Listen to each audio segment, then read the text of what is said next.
for syncing 1-0 and starting start screen. Hey guys, welcome to another English commentary. Going to be a dual commentary. Klazert hasn't actually been playing in a while, and this is going to be a match. It's a big match between Cal and Jaedong. This is the MSL semifinals to see who's going on to the finals. Or I'm sorry, no, this is the finals. Sheesh, tired. Both of us are really tired here. Klaz has just gotten back from a really long trip. I'm coming off a long work day. So I've actually seen these before, so a little heads up, and we'll see how it goes. But it looks like, let me try to get colors right off here once I get back to the screen. So it looks like Jaedong is going to be starting in white in the bottom left-hand corner, and Jaedong is in purple in the upper right. So welcome back, Laz. I think it's Jaedong at the bottom left because he's Zerg, and Cal That's is what I meant. Protoss. Okay, fair enough. Thanks. Yeah. This is going to be exciting already. Yeah. I've got to tell you guys, I am actually excited about this match, even though I don't sound it. I've got a sore throat. My wife demanded I come to bed with her, and I refused because I had to stay up to commentate with Diggity. So that's how much of a loser I am. So I'm actually passing up on sex for you guys. So you guys owe me big time. And I've been traveling pretty much solidly for the last 3 days, so I'm exhausted. I haven't done any StarCraft commentaries in a month, so I'm probably very rusty. But I wouldn't miss this for the world. And I'm going to let Diggity update us on how the semifinals went and the road bringing these two players to here. Cal certainly the surprise. I guess he did have a relatively easy bracket on his side. I'm pretty sure if he was on the right-sided bracket, he wouldn't have made it through to the finals. But whatever said and done, he's earned his place here, and he's given Protoss fans a new hope, as it were. And Cal starting up with the Forge and just sending the Probot Scouts. So it looks like he's definitely going for a fast expand. Jaedong, interesting enough, looks like he's going for the 12 hatch as well. So Diggity, tell us a little bit about the road to the semifinals for finals for these two guys. It's actually pretty standard. It's funny because Jaedong almost always 12 hatches, and that almost cost him against Mind, but Mind almost cheesed him every single game. Shows you kind of, and I think that's more out of respect here. Wow, Cal bringing a very early probe up. Looks like he's going to go behind the pylon lines instead of scouting into the base here. Yes, putting a pylon back. This is a little unadvised. First of all, that Overlord's going to see it straight off. Jaedong's going to pull some drones immediately off the line. He's probably going to have to cancel that pylon. I don't see this being a successful cannon in. First of all, he's not covering that gap to the north. I don't think he can really get that gap to north. And second of all, Jaedong can just, with this much time, yeah, let's see if Cal actually, no, he canceled the pylon, is going to be able to get through, and Jaedong in the meantime just going to turn those drones to mining. Semi-final talking. It looks like Nexus going up in the meantime. Surprised he didn't put the Nexus straight off after seeing that 12 hatch go up. A little bit delay there. Spawning pool going down in the meantime for Jaedong. But yes, and actually a little bit bring the drones back as well.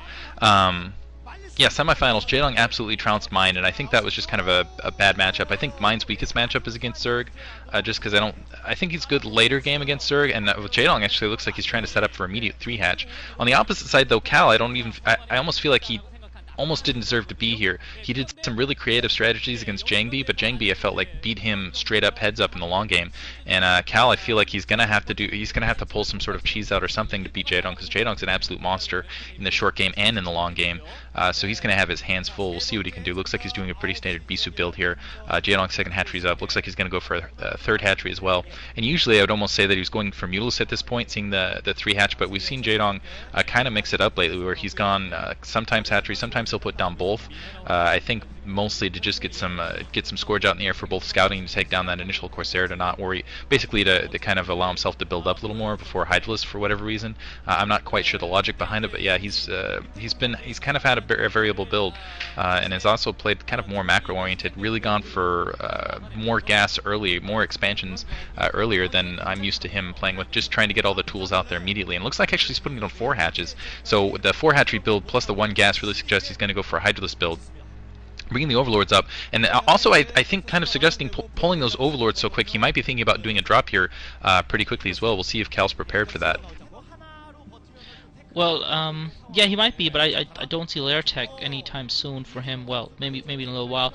I've got to say, it's very interesting, Jaedong going for this open 3 hatch, 4 hatch build, because wasn't the Bisu build designed specifically to counter the fast expansionist Zerg build? I thought that was the whole point of the Bisu build, was to get those Dark Templar out and expose the Zerg who's overextended himself early on by getting too many hatcheries down and not having enough defenses in place, or and finding himself spread too thin and not having the tech to cope with it. Obviously, he's going to have to get Hireless because there's no way he's going to have a Spire up in time to cope with the Bisu build.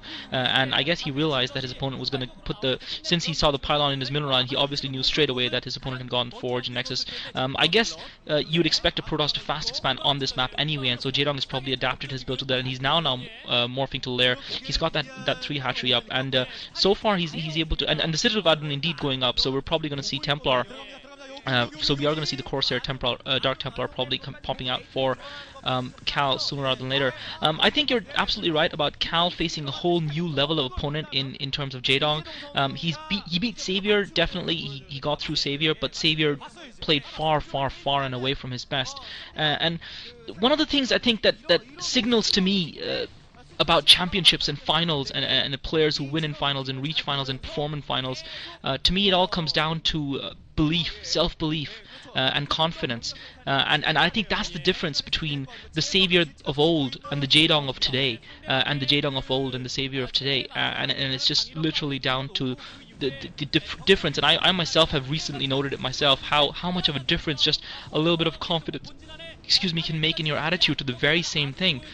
So that's going to be the other thing here. How confident is Cal going into this matchup against a player like Jaedong, who has been an absolute monster this season and just really been frightening to play against? And the question is, how confident is Cal, and is he confident enough, and will those nerves tell? And certainly he seems to have made a couple of minor mistakes early on in terms of dropping that pylon down, which wasn't really a good idea, and now he's trying to harass Jaedong, but it looks like he's almost going to be playing into Jaedong's hands at this rate. But it'll be interesting whether or not he can actually give Jaedong a good game and a good match. Certainly we would hope for that. It's interesting because it looks like Cal has skipped Corsairs. He's instead going for a 3-4 gate build. I think he has 4 gateways up at this point, and so it looks like he's just going to push some Zealots and Dragoons at this point. I saw that early Weapons 1 upgrade going. I saw that it looks like Jaedong, though, he had his Evolution Chamber up quite a bit ago. It looks like that Templar Archive's going up as well. As you can see, that Evolution Chamber there in the background. He did a really good job of hiding the Hydralisk Den behind his Natural. I don't think that was ever spotted out.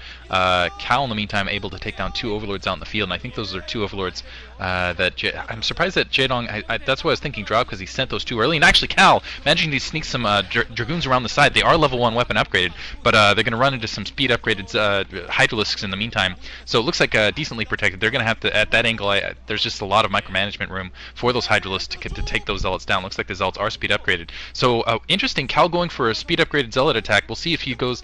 I think this was very successful for him in prior matchups versus Zerg, where he kind of goes Zealot Templar.